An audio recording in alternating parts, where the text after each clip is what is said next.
நாம் இப்போ வீட்லேயே திருநெல்வேலி அல்வா எப்படி செய்யலான்னு பார்க்கலாங்க. முழு கோதுமையை எடுத்துக்கிட்டேங்க.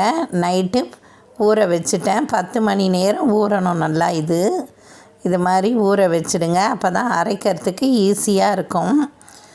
நல்லா ஊற வச்ச கோதுமையை கழுவிட்டு மிக்சியில் போட்டுக்கிட்டேங்க. பால் எடுக்க தண்ணியோடவே போட்டுக்கங்க. நல்லா தண்ணி விட்டு நல்லா அரைச்சி எடுத்துடுங்க. மையை அரைச்சி இது மாதிரி ஒரு வடிகட்டிடுங்க. நல்லா கரண்டி விட்டு கலக்குங்க. இந்த பாலெல்லாம் இறங்கிடும். இந்த திப்பி மட்டும் அப்படியே நிற்கும். கோதுமையில் இந்த திப்பி இருந்தது. இதை போட்டுடுங்க. இந்த பால் எடுத்தாச்சுங்க. 3 டம்ளர் 4 டம்ளரில் ஊற்றி வச்சுடுங்க. இல்லைன்னா நீளமான ஒரு பாத்திரத்தில் ஊற்றிடுங்க. அப்போ தான் அந்த தண்ணி தனியாக அந்த பால் தனியாக தெரியும். 4-5 டம்ளரில் ஊற்றி வச்சுட்டேங்க. இந்த பாலை 3 மணி நேரம் நல்லா புளிக்க விடுங்க. தண்ணி தனியாக கோதுமை பால் தனியாக தெரியுது பாருங்கள். 3 மணி நேரம் கழித்து இதை எடுத்துக்கணுங்க. இந்த தண்ணியை ஒரு பாத்திரத்தில் கொட்டிடுங்க. ஏன்னா புளிப்பாக இருக்கும் இந்த தண்ணி. பால் மட்டும் எடுத்துக்கங்க, அடியில் தங்கிடும். இந்த தண்ணியெல்லாம் எடுத்துடுங்க. ரொம்ப புளிப்பாக இருக்கும் இந்த தண்ணி, அதனால் கொட்டிடுங்க. பால் மட்டும் எடுத்துக்கிட்டேங்க. எனக்கு 3 டம்ளர் இருந்தது இந்த பால். கொஞ்சம் தண்ணியும் சேர்த்துடுங்க.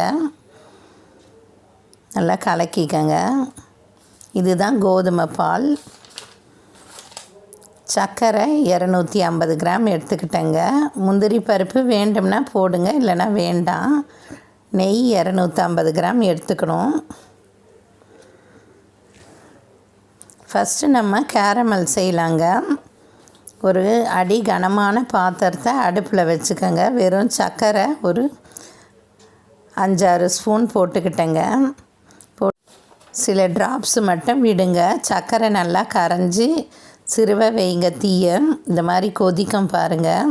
கலர் மாறிக்கிட்டே வரும். கலரி விட்டுட்டே இருங்க, இல்லைன்னா அடி பிடிச்சிடும். நல்லா கலரி விடுங்க. இது மாதிரி ப்ரௌன் கலராக வந்ததும் ஆஃப் பண்ணிவிடுங்க, இல்லைன்னா கருகிடும். கேரமல் செஞ்சு ரெடி பண்ணி வச்சுக்கிட்டேங்க.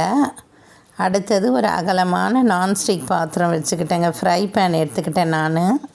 இந்த கோதுமை பாலை ஊற்றிடுங்க. நல்லா பால் வெள்ளையாக இருக்குது பாருங்கள். கைவிடாமல் கிண்டிகிட்டே இருங்க. கட்டி வராமல் கிண்டணும், அதுதான் இதில் முக்கியமானது.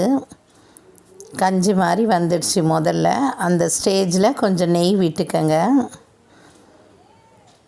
மரக்கரண்டியால் விடாமல் கலர்றேன் பாருங்கள். கொஞ்சம் கெட்டியாகிட்டே வரும். நல்லா கொஞ்சம் கெட்டியானதும் சர்க்கரையை சேர்த்துக்கங்க. சர்க்கரை சேர்த்து நல்லா கிண்டி விடுங்க. கொஞ்சம் கூட கட்டி வரல பாருங்கள். சர்க்கரையும் கோதுமை பாலும் சேர்ந்து அல்வா பதத்துக்கு வருது பாருங்கள். ரொம்ப ஈஸியாக இது வீட்லேயே செய்யலாங்க. கேரமல் எடுத்து இந்த டைமில் சேர்த்துடுங்க. இது கலருக்கு ப்ரௌன் கலராக வருது பாருங்கள். நல்லா கிண்டி விடுங்க. கலர் சேஞ்ச் ஆயிடுச்சு. இதுதான் ரியலான திருநெல்வேலி அல்வா கலர். வேறு எந்த கலரும் யூஸ் பண்ணக்கூடாது. நல்லா அல்வா கிண்டிக்கிட்டே இருங்க. நெய் விட்டு கிண்டுங்க. சர்க்கரை கோதுமை எல்லாம் சேர்ந்து நல்லா வருது பாருங்கள். அல்வா பதத்துக்கு பார்க்குறதுக்கே ரொம்ப சூப்பராக இருக்குது. நான் ஒன்று கைவிடாமல் கிண்டணும், அதுதான் இதில் முக்கியம். நல்லா கண்ணாடி மாதிரி வந்ததும் ஆஃப் பண்ணிவிடுங்க. நம்ம ஊற்றுற நெய் மேலே வரும், அப்போ ஆஃப் பண்ணிவிடுங்க. திருநெல்வேலி அல்வா ரெடி ஆயிடுச்சு. நீங்களும் வீட்டில் செஞ்சு பாருங்கள். ரொம்ப டேஸ்ட்டாக இருக்கும். தேங்க்யூ.